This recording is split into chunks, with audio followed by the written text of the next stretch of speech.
Welcome. We are back, and today we're going to talk about the exciting world of raising money for your business. And whether you're a brand new entrepreneur or whether you've been around for a long time, there's 7 or 8 great ways to raise money, and we're going to talk about those. So stay tuned. Glad you're here. And by the way, I've got a very special way on raising money. We've used it twice, and I'm going to tell you all about it. It's called revenue share, and stay tuned because I'm going to tell you how it works.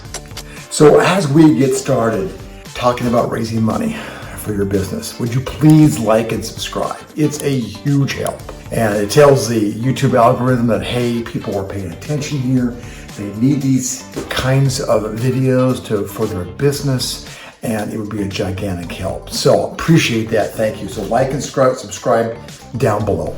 So our very first one, you've probably heard about fundraising through a system called bootstrapping. It's the old thing of raising yourself up by your own bootstraps, right? Well, what this means is using your own savings, using money from friends, from neighbors, from people that want to help you out. You also might have some early customers who like what you're doing, and they may want to be part of what you're doing, want to loan you money. So bootstrapping is a great way to go. You can use your credit cards, you can take out loans, people take mortgages against their houses. They do all kinds of wild and crazy things in order to get money going for their business. That's called bootstrapping. And if you want to talk more about that, and my link is down below, get on to a half an hour strategy session with me. We can talk about some great ways of doing that. So bootstrapping, the old-fashioned way of raising the money yourself. It's fraught with issues, as all money is fraught with issues. And mostly those are about, do you want to borrow money from friends and family? That's the bottom line. Many people are okay with that. Many people are not. So I suggest you look into that as a means. And so now we're going to go on to the next one. Now, let's talk about the next way. And maybe you haven't thought of this. I've used this a couple times with some of the businesses that I've started. And I call it pre-sales, the pre-sale system. So if you have an idea, if you have a concept, if you have a product that you want to share with the world, there's likely people who want to buy that from you. And very often you can package that so they will essentially buy your sale, your service, your product, your concept ahead of time and give you the cash ahead of time to start using that for your business. And it's actually very, very successful. And especially if you've been around for a little bit or had a business before, it really helps. This is a way of raising money without having to go into a lot of personal debt. So I like this option a lot. So think about that pre-sales. What do you have that you can pre-sell and you can raise money that way? So think about that as you think about your services, as you think about your products, your services. What can you pre-sell? Can you package and pre-sell and then share that with people? They buy it ahead of time and you've got some funding for your business. The next area of fundraising is pretty cool, and it's the whole grant process. So you might have a city, a township, a state, even the US government may have ways of loaning your kind of business funds. It may be a grant outright, it may be a loan, it may be a 1-for-1 where for every dollar you contribute, they put something in. So based on what your product, service, or concept is, there is a ton of money out there. Now, it takes time. It's a long process to go and get grants. We've done that several times over the years. I've helped clients do that, and it can be a great way. And so, but keep in mind that it's probably a 9-month, year, 18-month long progress. So you're going to want to start your business moving along so that by the time a grant comes in, guess what? You've got a business. You've got a business you can share. You can show them there's been development that you've been working. The most important thing you can do is start your business is action, is getting started. So grants may be a great way to fund your business and not have investors, not having loans. Okay, next way of raising money for your business is what I call crowdfunding. And you've probably heard of this too. And it's a very, very big business. You can check out Kickstarter.com, Indiegogo.com, and many, many others, where essentially people come together, they like what you have because you put all that information onto the sites. And they can literally not invest in you stock-wise, but it's like the earlier idea of pre-sales. But here it's an organized fashion on a commercial website. I think Kickstarter's done roughly $7.5 billion since they started. Indiegogo is maybe about a third of that, around $3.5 billion.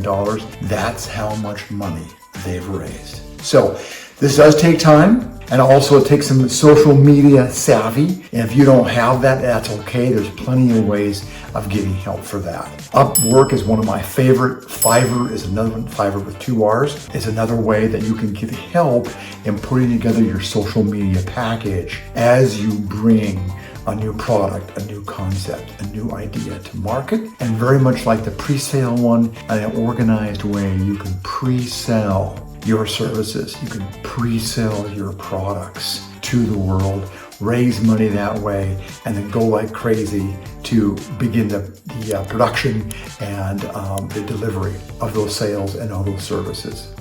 All right, we're making some progress. The next avenue for fundraising for your business is what's called angel investors. These are very early in your business investors, and there's huge organized groups around the world.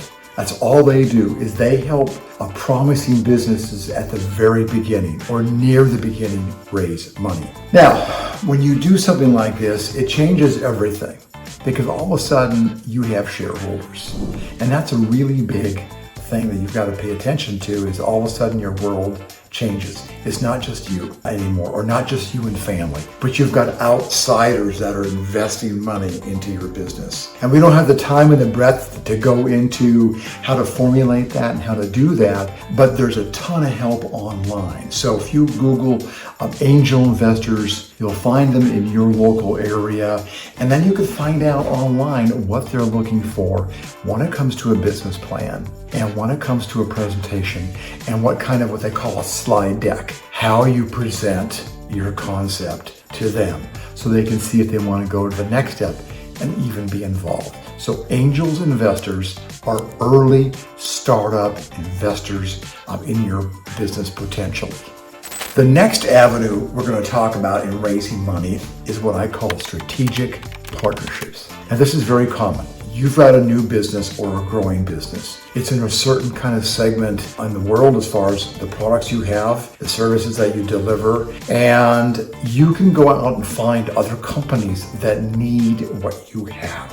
And then you can partner with them. They can provide funding, they can provide sales, they can provide pre-sales, they can provide consulting. So this is actually quite common, and I suggest you look into it if you want to bring other people on. So a big part of raising money is figuring out how much control you want to give up. What do you want to let go of? Or do you even want to do that in the first place? Typically when you raise money, things change. A mentor of mine many years ago said, hey, as soon as money gets involved, all things change. And boy, did I learn that along the way. So strategic partnerships is a great way to go. Again, you're bringing people in. They may have a ton of expertise. They also might want a part of your business, a share of your business, in order to provide you those kinds of services and that kind of help or investment with a strategic partnership.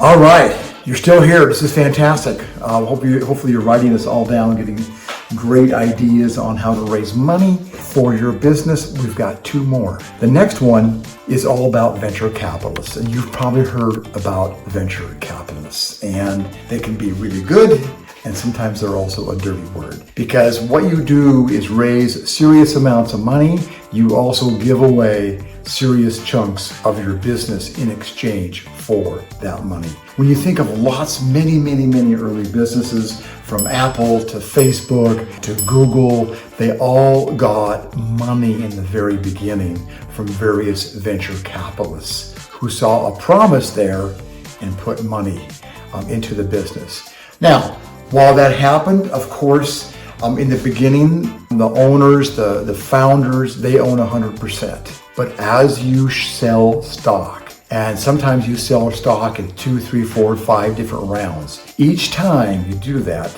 something called dilution happens. You get a smaller and smaller piece of your business that you started. That's why I ask people all the time when they come to me for coaching is, do you really want to raise a lot of money? Or does it make more sense to stay where you are as far as the ownership and find other tools around you that let you build your business and not have to go out and get money? So my next video, we're going to take a bit more about this. We're going to talk about ways to stay small and still have a very successful business, even a multi-million-dollar businesses. There's a lot of women and men that have businesses that are millions of dollars in sales, and essentially it's just them. And they figured out both of the systems that they need to have to do that and the support to do that. Because even at, a couple $100,000, you can't do it all yourself. You have to go out and find help. And there's ways of finding help that's not real expensive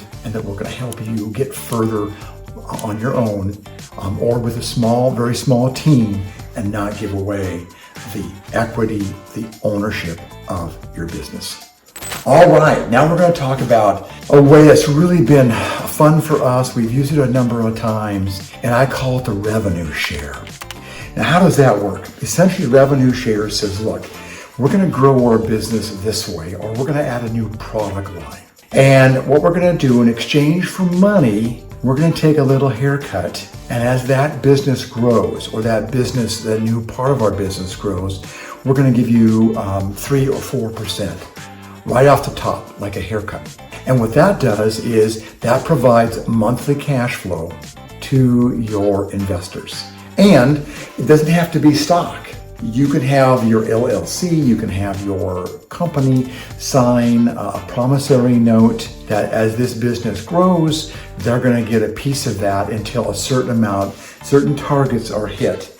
It might be to double their money. It might be a 125% return on whatever money they put in. So a revenue share is a great way for small businesses to raise serious amounts of money without having to give away ownership. Because essentially, it's like a loan to the business, but it's not stock. They get to participate in the growth of your business. And so a lot of people love to do that, and there's an end point. So once, let's say you raised $100,000 and you promised that they would double their money. So eventually, as your sales grow and they've been paid back a total of $200,000 over the next 3, 4, 5 years, then it's done.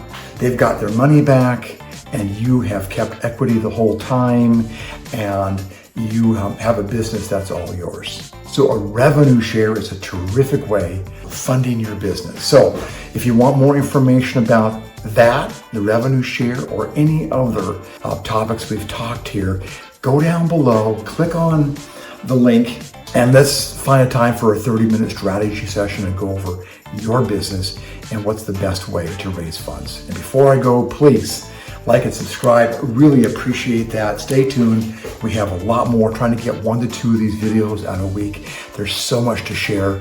And as I tell everybody, having a business of your own is the only true path to wealth. So I hope you take that seriously.